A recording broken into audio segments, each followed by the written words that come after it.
Bem-vindos para mais um unboxing. Nós estamos desembrulhando Mateus. Chegamos ao capítulo 5. Do capítulo 5 ao capítulo 7, nós temos o Sermão do Rei, o Sermão do Monte, o discurso mais conhecido, o sermão mais conhecido de Jesus e certamente um dos textos mais conhecidos em toda a literatura mundial. Todo mundo conhece, todo mundo de algum modo faz referência ao Sermão do Monte. E sendo assim, nós decidimos que a gente vai desembrulhá-lo por pedacinhos. Nós já fizemos um panorama dele, nós já fizemos uma introdução, falamos de alguns aspectos importantes, introdutórios, noutros unboxings, pelo menos em 2 outros. Hoje nós vamos, tendo no unboxing passado visto um panorama das bem-aventuranças, nós vamos mergulhar na primeira, que é tão importante a ponto de que a doutrina católico-romana do voto de pobreza é fruto, por exemplo, da má interpretação deste texto. Mateus 5, versículo 3, diz: Felizes os pobres de espírito, pois o reino dos céus lhes pertencem. Bem-aventurados os pobres de espírito. Algumas versões, os humildes, mas certamente que a melhor tradução é pobres, até porque há outro humilde aqui nesta mesma bem-aventurança, lá embaixo. E o que se discute exegeticamente é se é pobres de espírito ou em espírito, ou no espírito. E a gente vai falar sobre isso. Então, felizes os pobres de espírito, pois o reino dos céus lhes pertence. Além de ser um discurso famoso, nós temos aqui toda a fundamentação ética do cristianismo. E a importância dessas bem-aventuranças se dá pelo seguinte fato, gente. Elas focam no coração do cristão. Já se discutiu se essas bem-aventuranças se aplicam a nós, os crentes, se apenas ao período milenar. Ainda hoje, alguns, num ou noutro círculo, discutem isso. Mas eu acho que é indiscutível o fato, e isso é evidente pelo próprio texto. Por exemplo, quando Jesus diz, vocês são o sal da terra, vocês são a luz do mundo. Como que alguém poderia olhar para isso e dizer, olha, isso se aplicou aos primeiros discípulos e se aplicará finalmente no reino milenar, mas agora infelizmente não se aplica, porque é impossível de viver isso, e é exatamente porque é impossível de viver isso, que a gente precisa compreender o significado de cada bem-aventurança, porque as bem-aventuranças, elas focam primeiro o nosso coração. E se você fizer um exercício, depois eu recomendo que você faça isso, de verdade na sua devocional, pegue as bem-aventuranças, liste-as, e depois verifique o quanto elas são fundamentais para que se viva qualquer outro ensinamento no próprio Sermão do Monte. Por exemplo, é impossível você não cometer adultério cobiçando a mulher do próximo ou o homem da próxima. É impossível você não cometer adultério, como Jesus diz que é adultério, o fato de simplesmente olhar e cobiçar, se você não for humilde de espírito, pobre de espírito, como veremos, se você não chorar pelo seu pecado e assim por diante.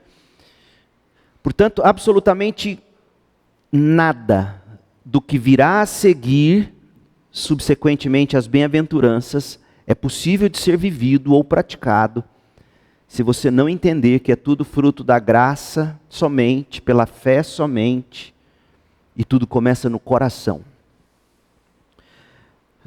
Martin Lloyd Jones é da opinião de que essa primeira bem-aventurança é a mais importante de todas. E eu diria, pegando a ideia dele, é mais ou menos como a primeira petição na oração que o Senhor Jesus nos ensinou. Toda a oração de Jesus se resume no primeiro pedido. Pai nosso que estás nos céus, santificado seja o teu nome. E tudo o que virá a seguir serve a esse primeiro propósito. Nesse mesmo sentido, pegando o raciocínio do Lloyd Jones, é impossível você investigar as outras bem-aventuranças, ou vivê-las, ou buscá-las pela graça por meio da fé, se você não começar pela pobreza em espírito. Porque a pobreza em espírito é o esvaziar-se, como veremos. Mas vamos lá, deixe-me contextualizar algumas coisas com vocês, falar um pouco do nosso tempo, da nossa era, à luz desta bem-aventurança. Vocês já devem ter ouvido falar dos 7 pecados capitais. O Papa Gregório Magno, ou Gregório o Grande, no século VI, foi quem instituiu a lista dos 7 pecados capitais. No topo dessa lista você tem o pecado Qual é o primeiro grande pecado? O pecado capital. Qual é o primeiro? Orgulho. Você ganhou um chocolate. O pastor Jailton vai te dar. E faz bastante sentido a interpretação de alguns. Orgulho, eles vão dizer, é o primeiro dos pecados. Eu concordo desde que você entenda que na raiz de todo pecado, portanto, na raiz de todo orgulho, existe o que há de mais essencial para que se tenha o pecado vindo à luz, que é a incredulidade. Você deixa de crer em Deus para crer em si mesmo, ou noutra coisa qualquer que de algum modo engrandeça você, a si mesmo. Então, no topo da lista dos pecados capitais está o orgulho. É o primeiro dos pecados. Todos os outros pecados, vão dizer, derivam-se do orgulho. Inveja deriva-se do orgulho. A ira, do orgulho. Pisa no pé de um orgulhoso para você ver se ele não explode em ira. O que é inveja, senão o orgulhoso dizendo, eu não tenho, o outro tem, e assim por diante. A preguiça, os outros me servem. A avareza, a cobiça, a glutonaria, a libertinagem. Percebe que há uma lógica em se dizer todos os pecados capitais se derivam do maior de todos, que é o orgulho. E desse modo os teólogos católicos romanos, eles passaram a ver nos 7 pecados capitais uma lista de vícios que constantemente afligiam e ainda afligem a comunidade cristã. É daí que nasce a ideia de Carlos Magno dos pecados capitais. Se você parar para pensar, são os mais comuns. Libertinagem de trás para frente, libertinagem, glutonaria, avareza, preguiça, ira, inveja, orgulho. O orgulho teve origem no coração do próprio diabo. Existem 2 textos no Antigo Testamento que se usam para dizer como foi a queda de Satanás. Os 2 textos, em linguagem poética, portanto, não dá para você levá-los ao pé da letra, né? Mas são textos que primeiramente se aplicaram a figuras históricas reais. Por exemplo, Isaías 14 se aplicou ao rei orgulhoso da Babilônia. E Ezequiel 28 se aplicou ao rei orgulhoso de Tiro. Entretanto, quando você lê sobre a queda desses 2 homens, em linguagem poética, simbólica, tanto em Isaías 14, de 12 a 15, como em Ezequiel 28, de 11 a 19, por que eles acabaram usando a queda do rei da Babilônia para falar da queda de Satanás? E por que eles usaram o texto da queda do rei de Tiro para falar da queda de Satanás? Por que a gente faz referência a esses textos, como também descrevendo como poderia ter sido a queda do diabo? Porque quando você olha para a linguagem nos dois textos, tanto em Isaías como em Ezequiel, você vê muita semelhança com o que se descreve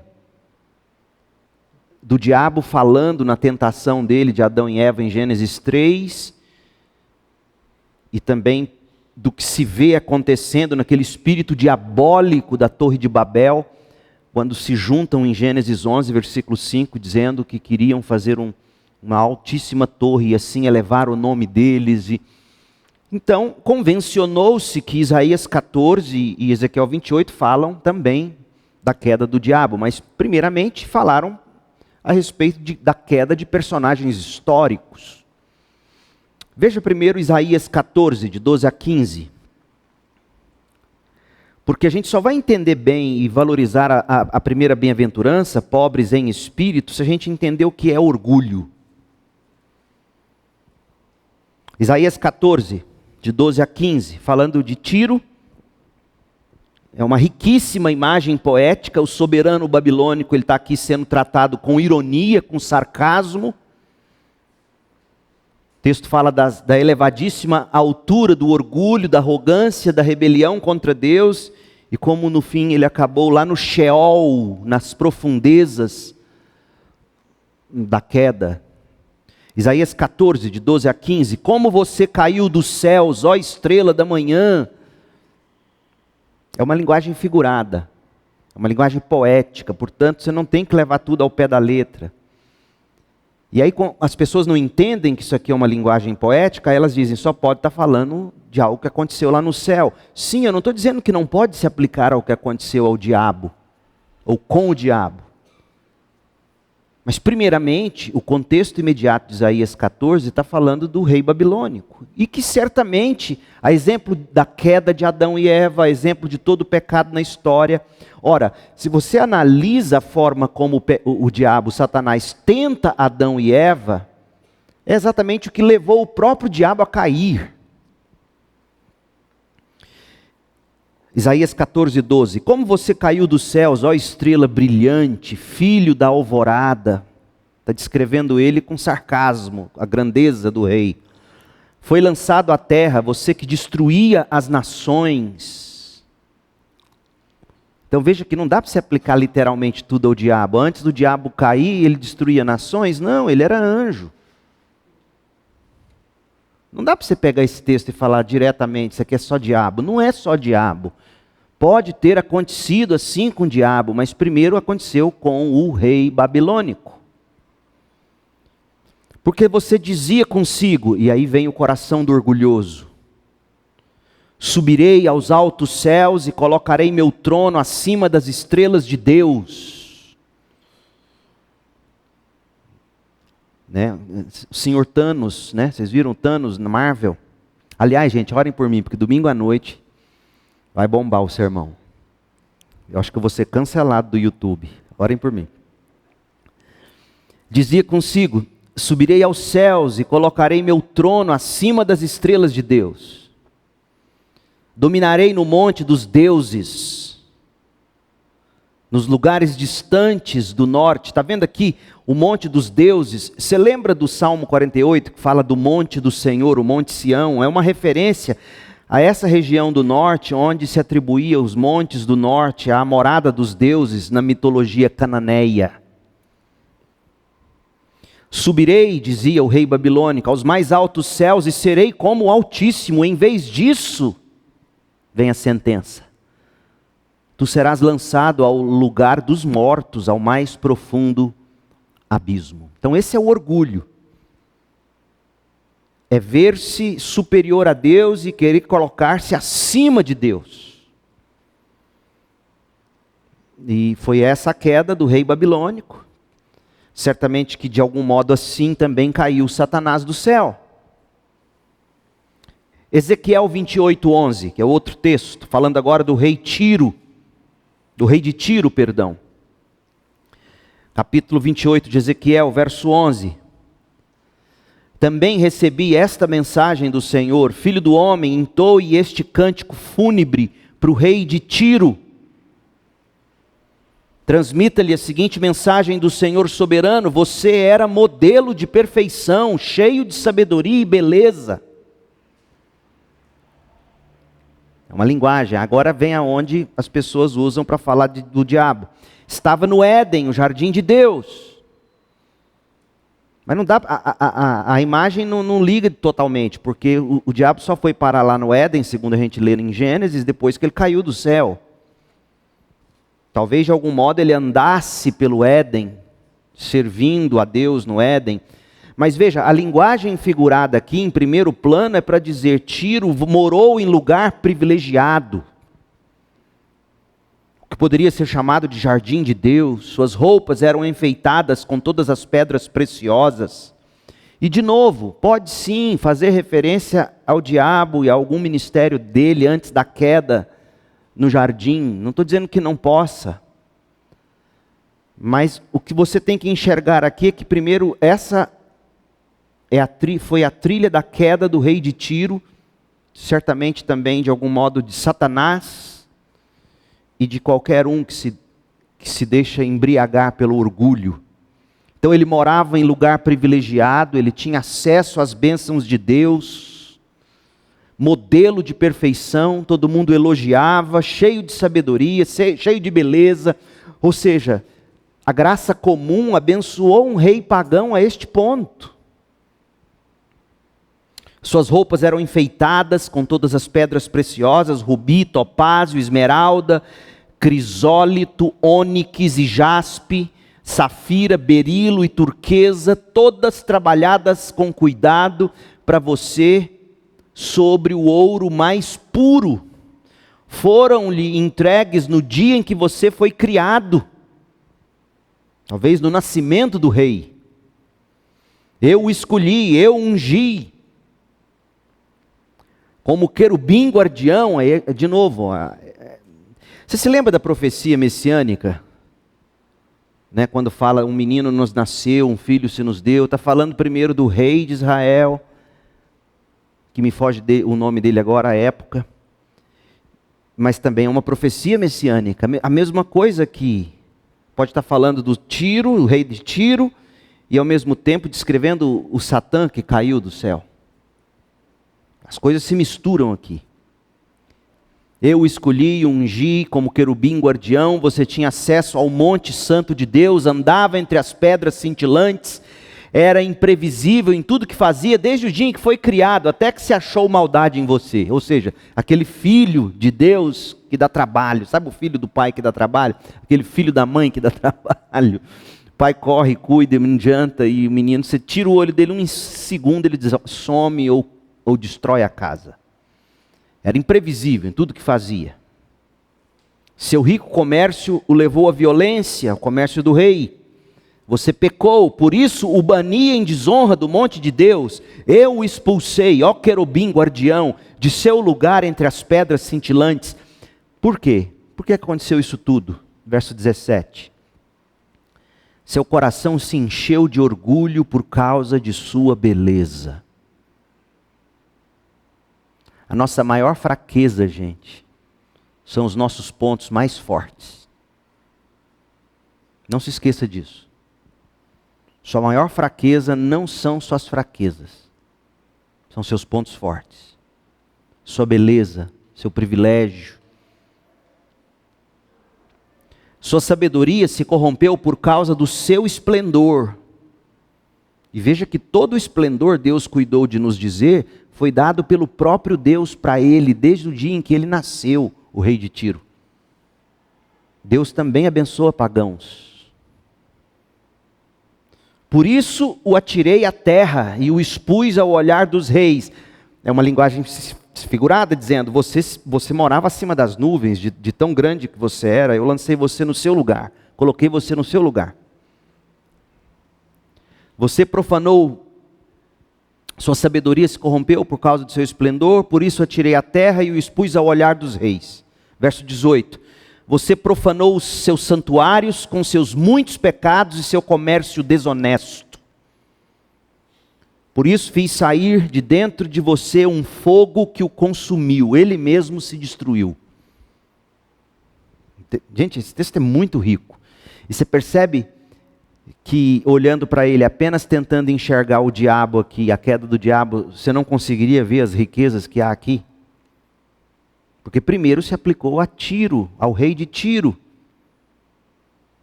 Reduziu as cinzas no chão à vista de todos que observavam. Todos que o conheciam estão horrorizados com seu destino. Você chegou a um fim terrível e não mais existirá.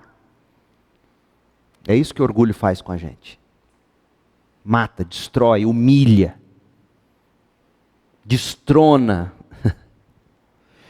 Então o diabo, quando ele tenta Adão e Eva, ele apela na superfície para o orgulho deles. Na raiz de tudo, colocando a bondade de Deus em xeque, a sabedoria, a providência, a provisão de Deus em xeque, insuflando incredulidade. E essa incredulidade veio à luz na forma de pecado do orgulho.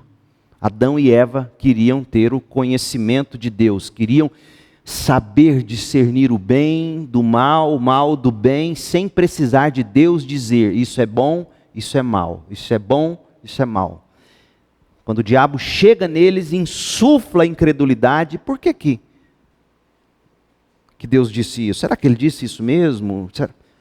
Deus sabe que vocês não vão morrer. Deus sabe que no dia que vocês comerem, vocês vão ser como ele. De fato, vocês não vão precisar dele. Vocês vão saber o que é bem e mal. Até hoje é assim. Uma das coisas que eu mais dizia do alto do meu orgulho antes da minha conversão era: crente é coisa de fraco. Eu não preciso de Deus para me dizer o que eu tenho que fazer. Literalmente eu disse isso. Disse isso para a Cris uma vez. A Cris se converteu antes de mim e ela veio pregar para mim. Eu humilhei tanto ela com a minha boca pesada que ela chorou e ela falou assim: olha, você vai se converter ainda. Eu falava: não, isso é coisa para gente fraca igual você. Lembro disso até hoje. Aí eu falei: você quer apostar que eu não converto? Ela: aposto. Vamos apostar? Vamos. Eu falei: então tá, eu vou ganhar e você já pode comprar a caixa de cerveja. É assim o coração orgulhoso. Incrédulo, dono de si, não precisa de Deus, não quer que Deus te diga isso é certo, isso é errado, isso pode, isso não pode, vive assim, não viva assado. Sinta-se ou molde seus sentimentos assim, não assado e assim por diante. É o orgulho. Não por acaso, o filósofo inglês Bertrand Russell, ele nasceu em 1872, morreu em 1970. Um dos grandes filósofos ingleses, historiador da filosofia e tudo mais. Ele chegou à conclusão de que, abre aspas, ouça a sacada dele. Se fosse possível, todo homem gostaria de ser Deus. Uns poucos têm a dificuldade de admitir sua impossibilidade. Precisão dele com as palavras. E é curioso, eu estava refletindo sobre Thanos esses dias, para a mensagem de amanhã à noite. A solução que Thanos encontrou para o problema do mundo, né, que segundo aqueles eram os criadores, não era? Ele tinha alguma coisa contra os criadores lá e que queriam sacrificar as raças, enfim, aí ele diz que a solução era no instalar de dedos, sem dor, aleatoriamente, você destruir grandíssima parte da humanidade, de forma que ela, vocês lembram do que ele fala? De forma que uma nova nasça sem se lembrar do passado, sem se lembrar da tirania dos criadores. E é curioso que a solução que o criador do filme dá não é destruir a humanidade. É o bom herói sacrificar a própria vida para matar o Thanos e salvar o planeta. Quem é o bom herói? Quem é que morre matando o Thanos? Tem spoiler. O Homem de Ferro, Tony Stark. O bom herói. Ele se dá em sacrifício. E todo mundo chora, lambe a cara, ele não está nem vendo que para aquela história ter sido bonita, boa, fazer a gente chorar, e ai, Tony Stark. Eu gosto demais dele, para mim é o melhor herói. Eu usei barba, comecei a usar por causa dele, achava ele lindo, aquele cavanhaque dele. Mas veja, que até Hollywood, Marvel entende que para se ter uma boa história, a melhor história, não tem como fugir do imaginário judaico-cristão. A solução para o mundo é você pegar o melhor herói, o bom herói, o perfeito, e dá-lo em sacrifício. Cristo Jesus. Duvido muito que tenha sido isso que o Criador pensou, mas na graça comum que também se despeja sobre a vida dele, ele acabou encontrando esse caminho. Então, se fosse possível, diz Bertrand Russell, todo homem gostaria de ser Deus.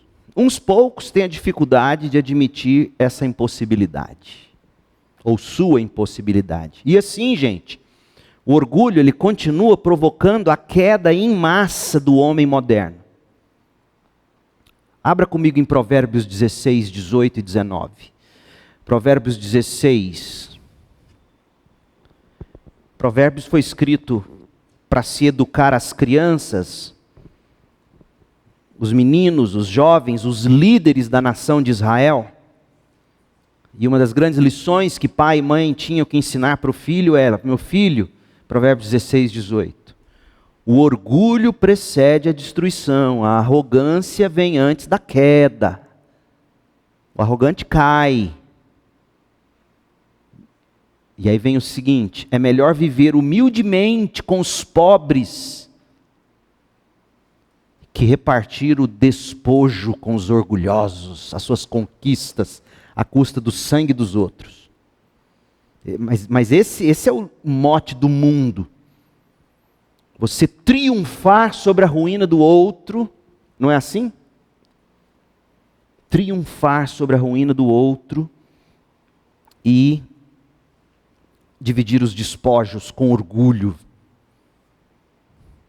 Eu me lembro que eu fui convidado para orar na inauguração de um escritório aqui em Goiânia, e eu fui pedido para que lesse. Eu não gosto muito dessas coisas, não. Orar em escritório, orar pelo carro novo do irmão, parece coisa de católico, benzer as coisas. Mas eu fui. E aí eu fiz uma devocional rápida, consegui fazer em 4 minutos. E aí um pastor pentecostal estava lá, rapaz do céu, e ele começou a orar. Ó Deus, destrua a obra do ímpio. Mas assim, fez a vizinhança inteira quebrar, para que o escritório do irmão prosperasse. Eu falei, você está maluco, rapaz? Isso aqui está pior do que chimbanda.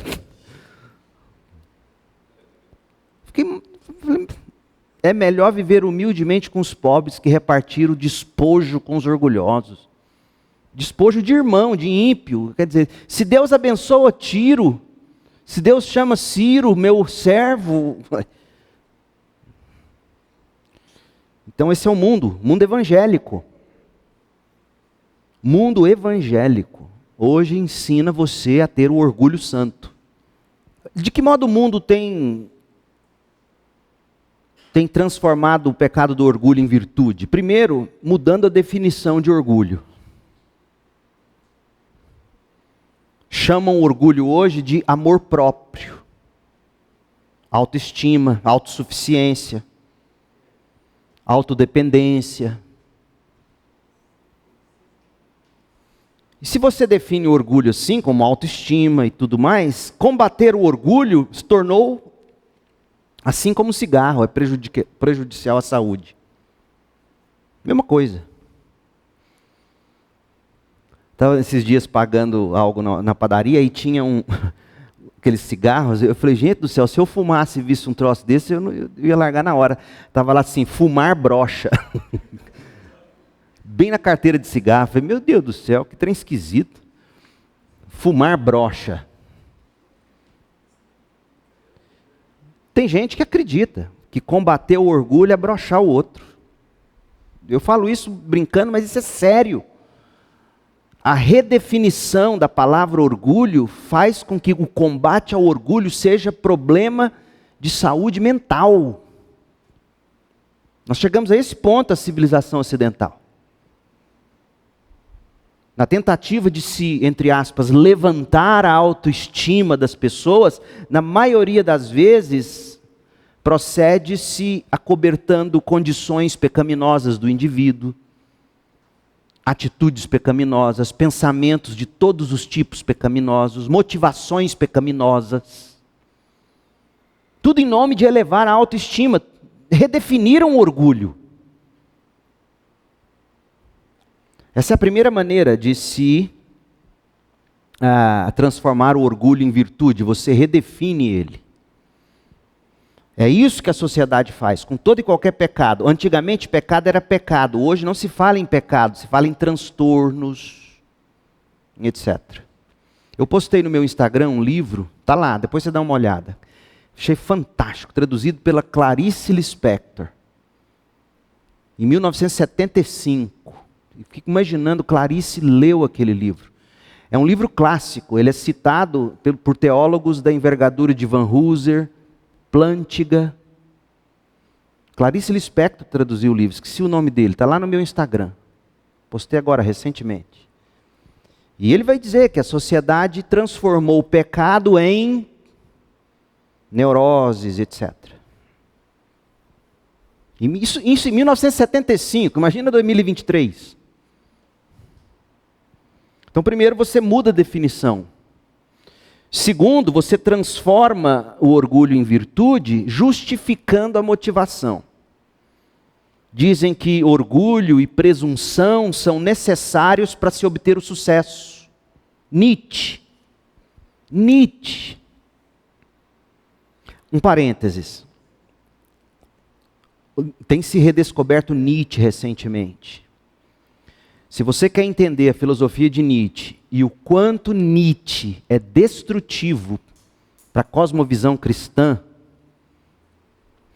se você quer entender como Augusto Comte, o pai do positivismo, é destrutivo, e todo o nosso movimento de direita brasileiro aí enaltecendo o positivismo da bandeira, ordem e progresso. Se você quer entender o que é o positivismo, se você quiser entender o que é o niilismo de Nietzsche, se você quiser entender o que é Feuerbach, que é um filósofo que influenciou profundamente Freud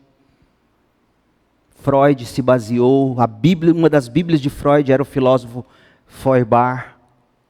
Se você quiser entender isso, eu recomendo que você leia um livro. Tome nota disso, jovem. Você tem que ler esse livro. E você tem que, se você quiser... A única coisa que eu discordo no livro é a forma como o autor enaltece o existencialismo filosófico de Kierkegaard. Soren Kierkegaard.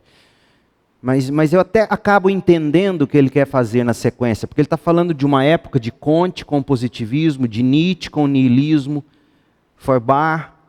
E aí surge uma alma, Kierkegaard, que de algum modo quebra isso. Mas ainda assim não dá para seguir a teologia de Kierkegaard, o existencialismo dele, a doutrina dele de revelação, etc. Mas o livro que eu vou indicar para você, que eu estou indicando, vou dizer o nome do livro e do autor, você precisa ler. Estou acabando de terminar a minha leitura nele, estou mastigando. E eu estou na última parte, a última parte já vale o livro. Ele te ensina como ler as obras de Dostoiévski. E todo crente, para entender a alma humana, tinha que ler Dostoiévski.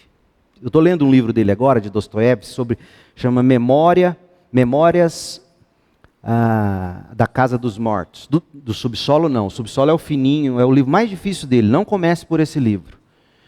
Memórias da Casa dos Mortos, foi a experiência dele na prisão. Depois que ele escreve esse livro é que ele se torna o grande escritor que ele se tornou. E ele narra as experiências, ele fica observando a personalidade dos presos no presídio durante os 10 anos que ele ficou. É fenomenal. Então, esse livro vale, esse que eu vou indicar, vale para você aprender a ler Dostoiévski. Agora, você tem que ler para você entender o que é Nietzsche. o que é Conte, o que é Feuerbach. O nome do livro, O Drama do Humanismo Ateu. O Drama do Humanismo Ateu. Editora Ecclesiae. Ecclesiae. Editora Ecclesiae. O Drama do Humanismo Ateu. O autor era um sacerdote jesuíta francês, filósofo, excelente escritor, nome dele, Henri de Lubac. Henri, que é Henri, Henri, de Lubac, outra palavra, Lubac, Lubac, Henri de Lubac, O Drama do Humanismo Ateu. Jovem, leia esse livro. De volta ao nosso estudo. A perspectiva bíblica vai contra todas essas distorções que eu acabei de apresentar. Vai contra a redefinição de orgulho, como uma tentativa de tornar o orgulho uma virtude. E vai contra a motivação apresentada para o orgulho. E deixe-me ler agora o que disse Nietzsche no livro Assim Falava Zaratustra. Olha o que ele disse. O livro é um escândalo, assim, é um choque de realidade, do começo ao fim. Um escândalo não no sentido de que você não deve ler, não estou dizendo isso. Mas olha o que ele diz, abre aspas. E ele está dizendo isso para tentar explicar, tentar justificar o orgulho como virtude. Porque ele olha para o ensino de Jesus, assim como Conte havia olhado. Conte olha para o cristianismo e fala assim, o problema do cristianismo, enquanto a gente não... Olha o que Conte dizia, hein? O pai da frase ordem e progresso, da bandeira. Ele dizia assim, enquanto a gente não criminalizar a moral cristã, nós não conseguiremos combater o cristianismo. É exatamente o que você está vendo hoje. Estão criminalizando a moral cristã. E quando ele falava de moral cristã, Augusto Conte, ele dizia o seguinte, essa história de pobre em espírito, de humildade, isso não leva ninguém para frente, não. E Nietzsche, pegando carona nisso, olha o que ele diz, abre aspas, o homem é mau. Todos os homens mais sábios me disseram isso, a fim de me confortar. Ele está zombando dos sábios, dos cristãos. O homem é mau. Todos os homens mais sábios me disseram isso a fim de me confortar. Se ao menos isso fosse verdade hoje, pois o mal é a força do homem, disse Nietzsche. O homem precisa melhorar e se tornar mais perverso. É isso que eu ensino. É necessário maior perversidade para haver maiores realizações do super-homem. Ele chamava o homem que não crê em Cristo, o homem não cristão, o homem humano, o humanista, ele chamava de super-homem. Você romper com Deus é tornar-se o super-homem, porque você não vai ser mais aquele manso e humilde que segue o manso e humilde. Você vai ser o super-homem, o orgulhoso. Não se iluda, daí que vem, dentre tantas outras ideias, o super-homem dos quadrinhos. Provavelmente foi bom que o sábio, olha o que ele diz, olha o que Nietzsche diz, ele está falando de Jesus. Provavelmente foi bom que o sábio dos pobres tenha sofrido e tomado sobre si os pecados da humanidade. Eu, por outro lado, regozijo-me nos grandes pecados para minha consolação, fecha aspas. Este é o herói de milhares e milhares ainda hoje. Mas é óbvio, ele emancipa o homem. Ele torna, na linguagem dele, o homem num super-homem que não depende de Deus, é orgulhoso. E você combater esse orgulho, veja, é uma moralidade tóxica. É crime. Detona a autoestima.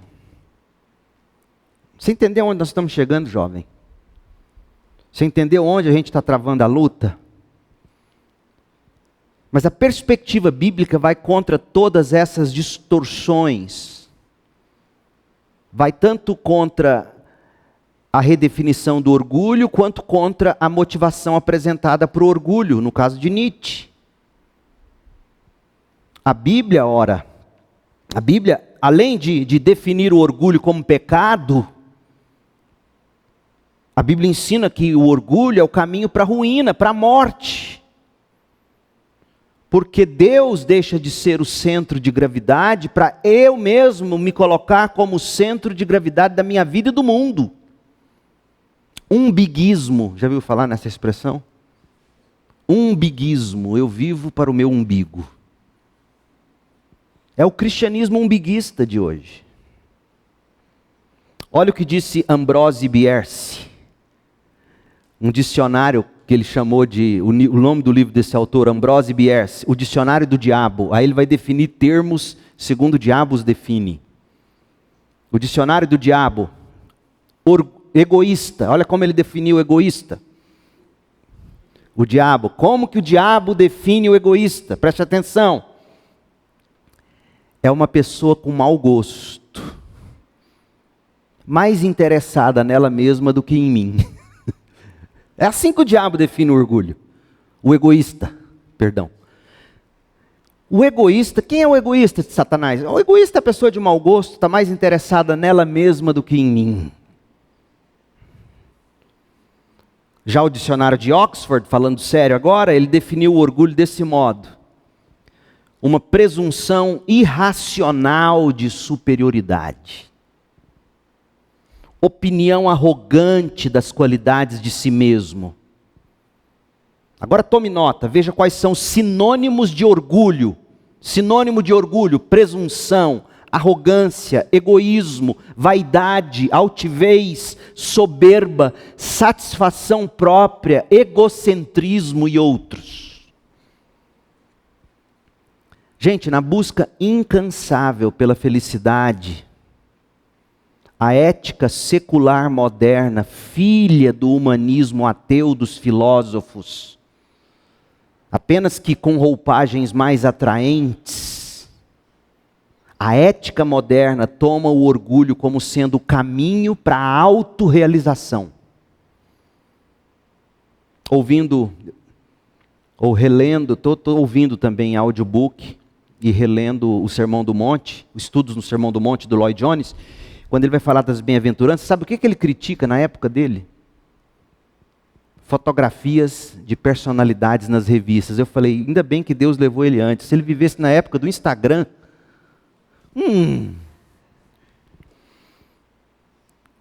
para a gente trazer o Paulo Júnior essa semana, a gente falando, né? Na reunião, não sei se você estava na reunião, Jailton. Vamos fazer a divulgação. O tema da mensagem não veio.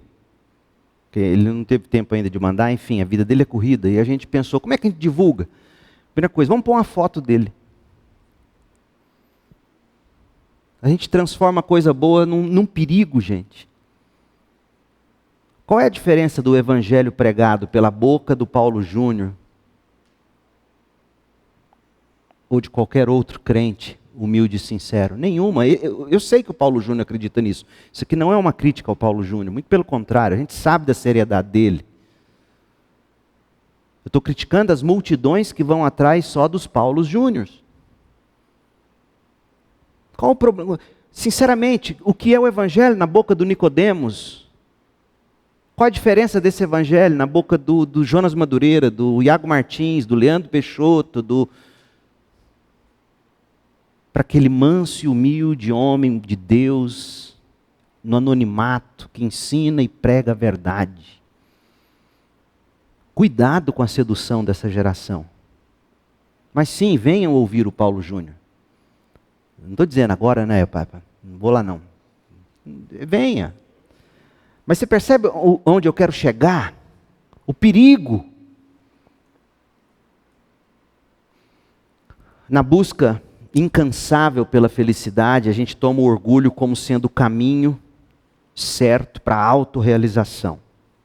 Mas vem a Bíblia e diz: felizes são os pobres em espírito, porque deles é o reino dos céus.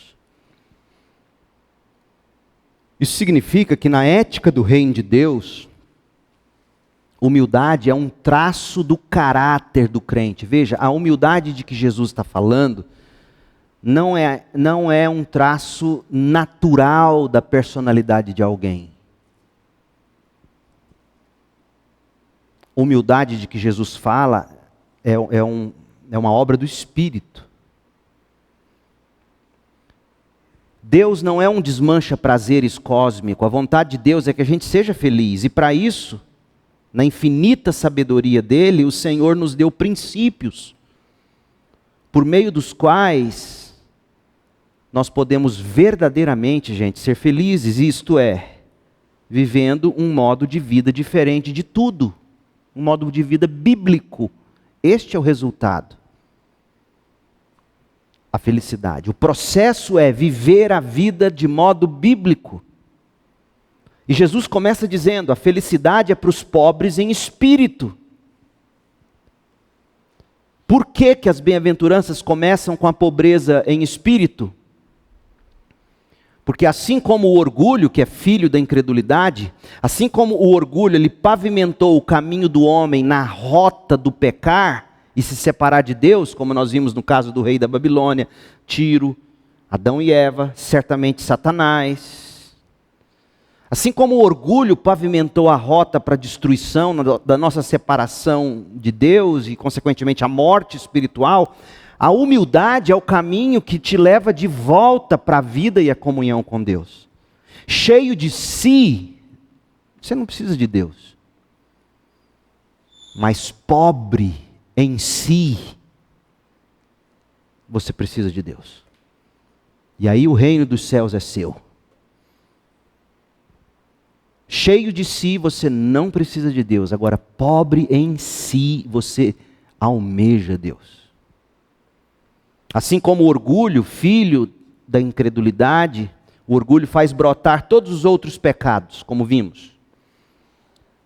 A humildade faz brotar todas as outras virtudes. Você se esvazia, isso é pobreza em espírito. E você se enche de choro pela contrição do seu pecado e assim por diante.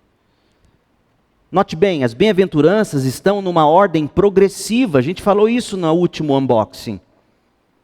As 4 primeiras bem-aventuranças dizem respeito a Deus e eu e Deus. As 4 últimas, eu e o próximo e eu.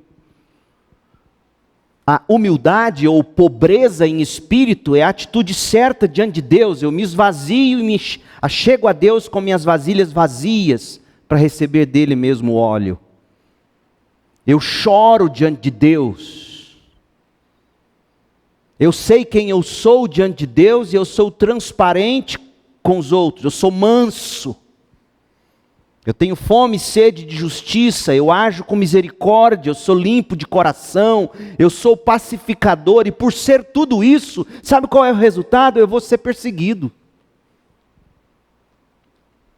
Eu vou ser perseguido por causa da justiça que eu vivo e proclamo. Mas a humildade de espírito, conquanto você será perseguido por ser humilde de espírito, a promessa é, seu é o reino dos céus.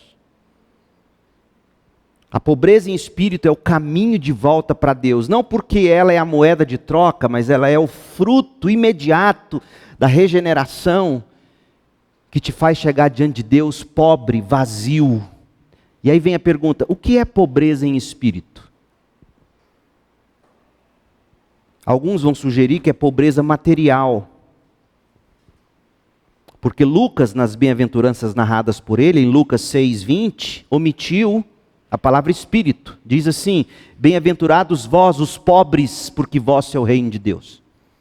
Claro que Lucas não estava pregando voto de pobreza.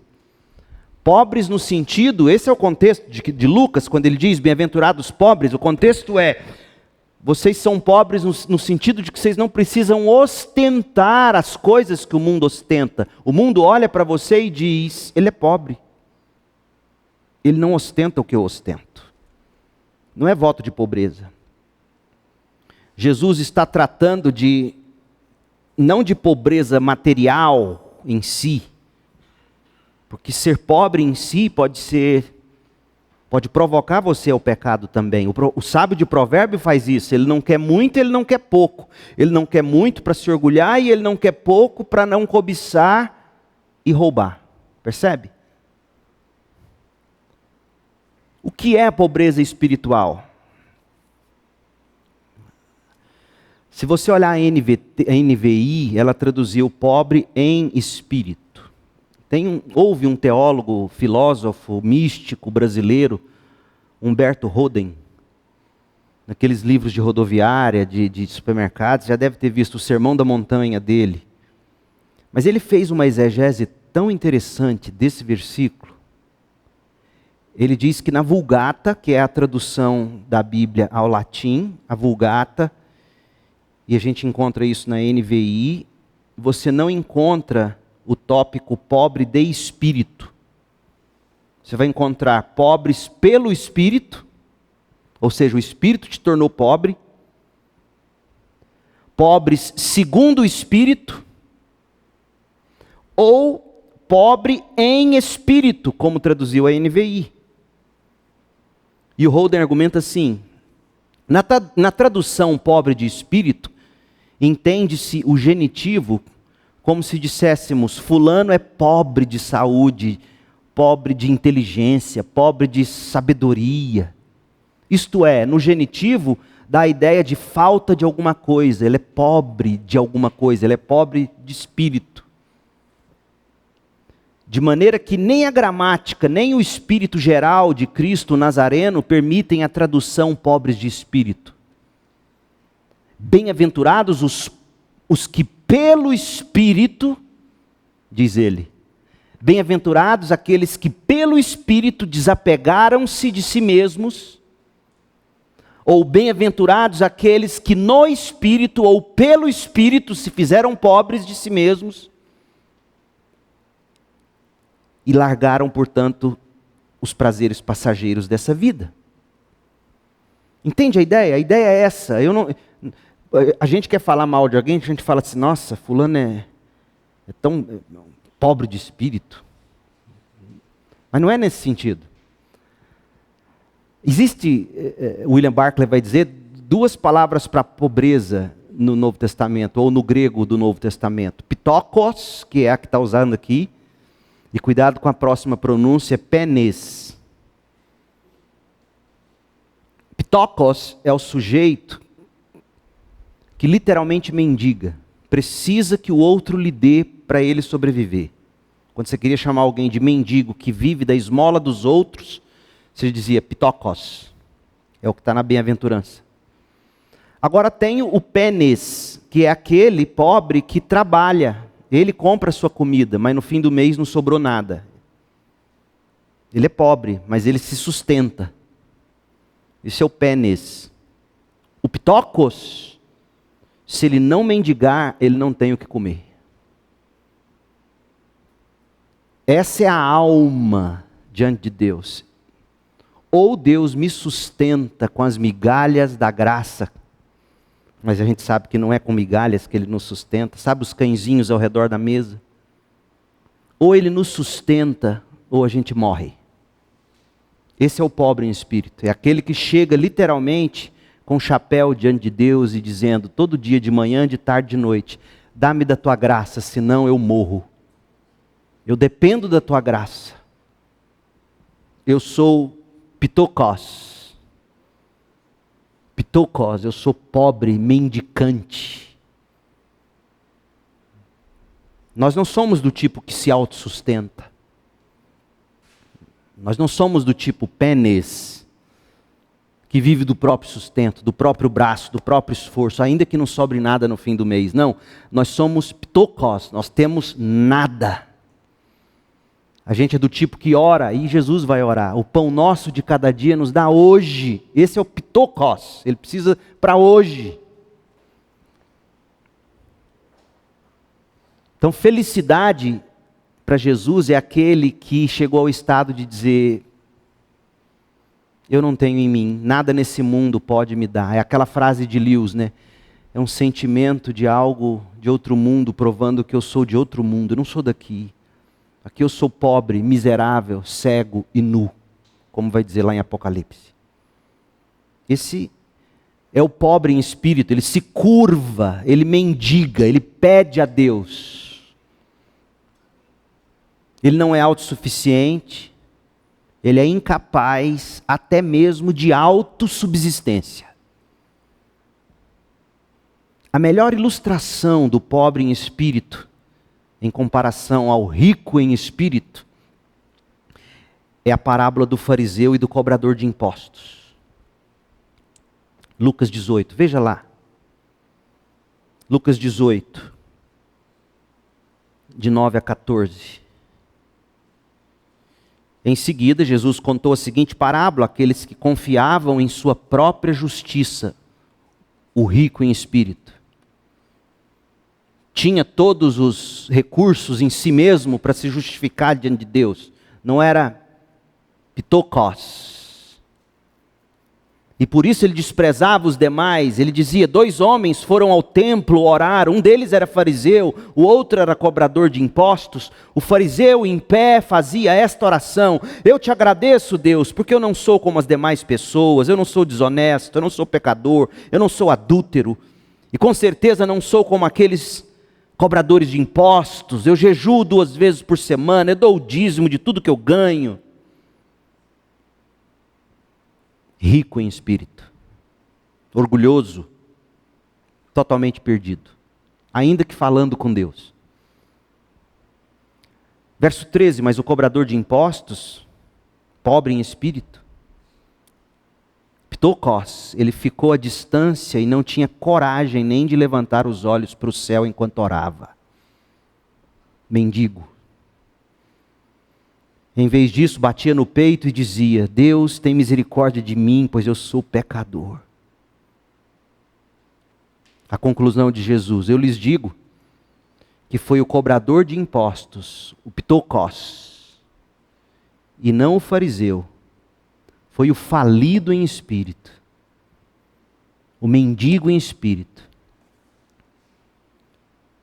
que voltou para casa justificado diante de Deus, pois aqueles que se exaltam serão humilhados, e aqueles que se humilham serão exaltados. É impossível isso aqui, gente, se não for pelo Espírito mesmo, nos convencendo do pecado, da justiça e do juízo. Contraste agora o mundo com alguns pobres em espírito que foram usados por Deus na Bíblia. Por exemplo, o mundo diz que são os orgulhosos. Nietzsche vai dizer, é o super-homem quem faz a obra. Deus diz, não, você tem que ser quebrado primeiro.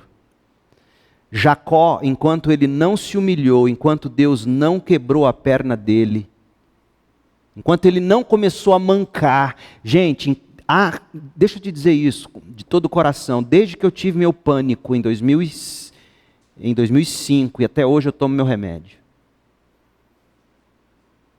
Enquanto Deus não me feriu na coxa, eu não comecei a me tornar o que Deus quer que eu me torne. Deus vai ter que quebrar a sua coxa, você vai ter que mancar, senão você vai continuar cheio de si. Era Jacó. Em Gênesis 32, Deus só abençoou Jacó depois que ele humilhou-se. Isaías, enquanto ele não confessou a Deus a impureza do coração e dos lábios, Deus não enviou, Isaías 6. Gideão, enquanto ele não se conscientizou da fraqueza dele diante de Deus, Deus não usou Gideão, Juízes 6. Moisés, enquanto não se viu impotente em Êxodo 3, Pedro, enquanto não se quebrantou em Lucas 5, Paulo, enquanto não reconheceu que na sua carne não havia bem algum. Veja, mas sabe o que o cristianismo umbiguista faz hoje? Eles pegam a humildade do Jeremias e sabe o que eles dizem? Não tinha autoestima. Tem um colega pastor do Jailton que já pregou um sermão baseado em Jeremias, dizendo que enquanto Deus não curou a baixa autoestima de Jeremias, Jeremias não pôde ser usado. Moisés a mesma coisa. Meu Deus, é exatamente o oposto. São os sujeitos indo diante de Deus com orgulho. E Deus diz, não, isso aí você está enganado, Jeremias. Não é sua pouca idade não, para com falsa modéstia. Agostinho, você lê as confissões de Agostinho, enquanto na autobiografia espiritual dele, que são as confissões, enquanto ele não se esvaziou do orgulho, da inteligência na qual ele foi nutrido, ele critica os filósofos, Ilíada, Homero. Agostinho critica todo o ensino grego que exaltava o orgulho e a vaidade a partir dos heróis gregos. Ele fala, eu fui alimentado nessa porcaria, eu era cheio de mim. Martinho Lutero, enquanto ele não reconheceu a incapacidade dele de agradar a Deus, depois de anos dentro do monastério se autoflagelando. Você quer ser usado por Deus? Você quer se aproximar de Deus? A primeira coisa, esvazie-se de si mesmo. Deixe Deus quebrar sua coxa. Comece a mancar diante de Deus. Como é que você se torna pobre em espírito? Primeiro, você não pode tentar fazer sozinho. Porque essa obra é do Espírito, ela não é uma moeda de troca para salvação. Você não chega e faz um trato com Deus. Deus, agora eu vou me humilhar, me use. Isso não é assim. O Espírito Santo é quem torna pobres os homens. É pelo Espírito. Ore, peça. Isso é obra tua, Deus. Esvazie-me de mim mesmo. Essa é uma oração perigosa, porque Deus pode começar a tocar na sua saúde, pode começar a tocar no seu dinheiro, pode começar a tocar na sua beleza, pode começar... Porque Ele sabe exatamente o que faz inflar você dentro de você mesmo. E Ele sabe o que Ele tem que tirar de você para você ser pobre pelo Espírito, ou em Espírito. Sua inteligência. Ele vai lá e humilha, como diz Jonas Madureira muito bem. A inteligência, enquanto ela não for humilhada, ela não está pronta para ser usada. É humilhante para mim, toda noite, ter que tomar meus remédios. Até hoje, desde 2005. É humilhante. Então você não tem que tentar fazer sozinho, é obra de Deus. E quando Ele começar a fazer você mancar, agradeça a Deus. E Ele faz a gente mancar de tantas maneiras. Segundo, não tente produzir esse estado. Você não tem como fingir esse estado. Não. O pobre em espírito não é aquele que diz, não, irmão, são seus olhos. Não. Nossa, você é tão inteligente, você pregou tão bem. Não, são seus olhos. Não é isso. Isso é orgulho. Olha o que diz Isaías 66, 2. Que texto lindo, diz o Senhor, Isaías 66, 2. Diz o Senhor, minhas mãos criaram os céus e a terra, eles e tudo que neles há são meus. Eu, o Senhor, falei, abençoarei os de coração humilde e oprimido, os que tremem diante de minha palavra. Essa oração, Deus, me faz tremer diante dessa palavra. Não tente fazer sozinho, é obra do Espírito. Não tente produzir esse estado, é o Espírito quem provoca. E não alimente sua carne. Olha o que diz Gálatas 5, 24, até o 26. Geralmente a gente só lê até a obra do Espírito e para. Mas olha o que vem na sequência, depois de ter falado da obra do Espírito, do fruto do Espírito. Gálatas 5, 24. Aqueles que pertencem a Cristo Jesus crucificaram as paixões e os desejos da natureza humana. Essa é a característica de quem pertence a Jesus. Crucificou as paixões, crucificou o orgulho. Vai cortando na raiz tudo isso. Uma vez que vivemos pelo Espírito, sigamos a direção do Espírito em todas as áreas da vida. Não nos tornemos orgulhosos, provocando e invejando uns aos outros. Agora, o que é viver pelo Espírito e o que é seguir a direção do Espírito em Gálatas? Você se lembra o que é isso? Gálatas 3, versos 3 e Gálatas 3, verso 5. Quando Paulo fala deles terem ouvido a palavra pregada. Minha palavra são, diz Jesus, o quê? Espírito e vida. Então eles ouviram a palavra pregada, e a Bíblia diz lá em Gálatas 3:3, Gálatas 3:5, eles ouviram a palavra pregada, a palavra que é espírito e vida, e eles creram nela. E por terem ouvido, crido, recebido, tomado para si aquela palavra, foi que eles conseguiram fazer o que fizeram. E principalmente que eles conseguiram ou puderam ser justificados por Deus. Então, olha, viver pelo Espírito e seguir a direção do Espírito não é zen budismo, um Espírito de Deus, vem, estou pronto. Não, não é assim. Isso é sessão mediúnica. O Espírito não incorpora ninguém, o Espírito Santo não é Zé Pilintra. O Espírito Santo não é Exu Caveira. E eu não estou aqui blasfemando o Espírito. Estou exaltando a pessoa do Espírito. O Espírito a nós nos vem pela palavra de Deus. Minha palavra, disse Jesus, são Espírito e são vida. Eu leio, eu ouço, eu absorvo, eu creio, eu recebo. Isso vai me mudando, isso vai me transformando, isso vai me dando capacidade de dizer não ao orgulho, dizer não às provocações, dizer não à inveja. Esse é o milagre do Espírito em nós, a palavra habitando ricamente em nós. É assim que você vai se tornando pobre em espírito. Estou acabando, gente. Está claro isso? Palavra de Deus, ler, orar, isso aqui, jovens reunidos sexta-feira à noite, aqui, concentrando, ora diante da palavra, é isso que você precisa.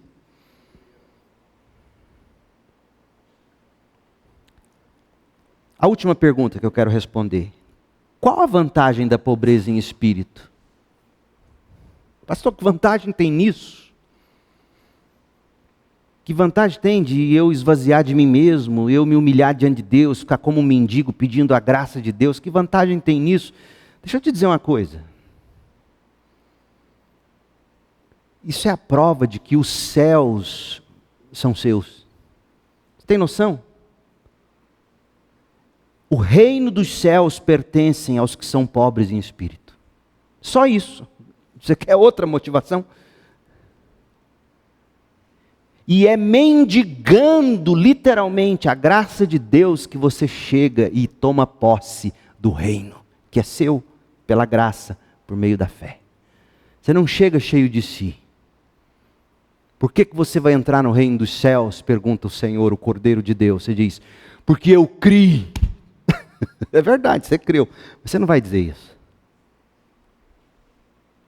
Porque o Senhor me convenceu da minha miséria, do meu pecado, de que eu não conseguiria por mim mesmo. O Senhor morreu naquela cruz no meu lugar.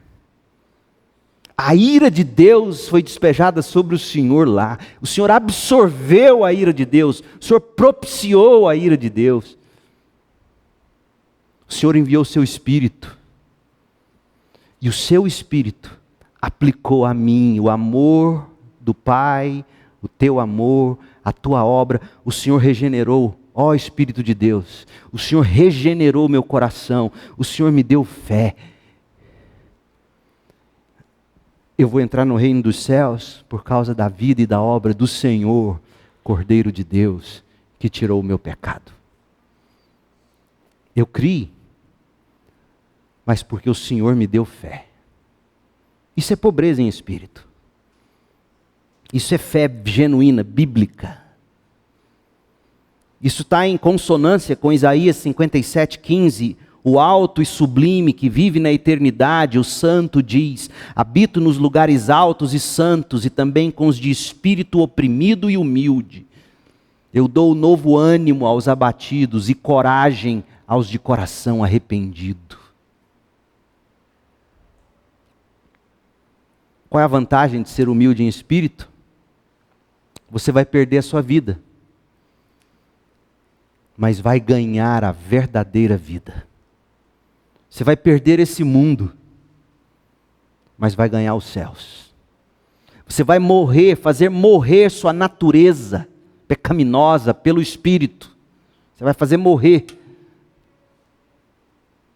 para receber um corpo glorificado, novos desejos, novas afeições apropriadas para você desfrutar do Rei no reino dos céus.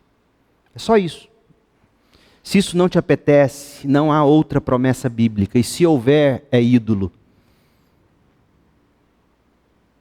Por que, pastor, que eu tenho que ser pobre em espírito desse jeito? Porque é seu o reino dos céus. Ou não é? Ou não é? E se não é, pode ser agora. É só você se arrepender da sua autossuficiência, da sua autossignificância. Se arrepender, se humilhar, se curvar e dizer: ó Rei soberano, dá-me graça.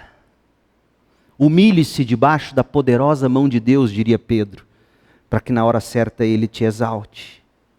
Diria também Tiago, no capítulo 4, versículo 10, humilhem-se diante de Deus. Não seja como os crentes em Laodiceia, gente. Eles eram tão cheios de si que não cabia Jesus na vida deles nem na igreja. Jesus batia na porta para entrar. Lembra? Laodiceia? Cheios de si. Apocalipse 3, de 14 a 22. Eu concluo dizendo uma frase em que Kierkegaard acertou na mosca. Ele diz assim: Deus cria tudo do nada. Não foi assim que Deus criou? Tudo ex nihilo, do nada. Kierkegaard disse: Deus cria tudo do nada. E tudo que Deus usa, Ele primeiro reduz a nada. Guarde essa. Deus cria tudo do nada, e tudo que Deus usa, Ele primeiro reduz a nada. E a última é do grande Spurgeon. Spurgeon disse assim: o primeiro elo entre minha alma e Cristo não é a minha bondade, mas a minha ruindade.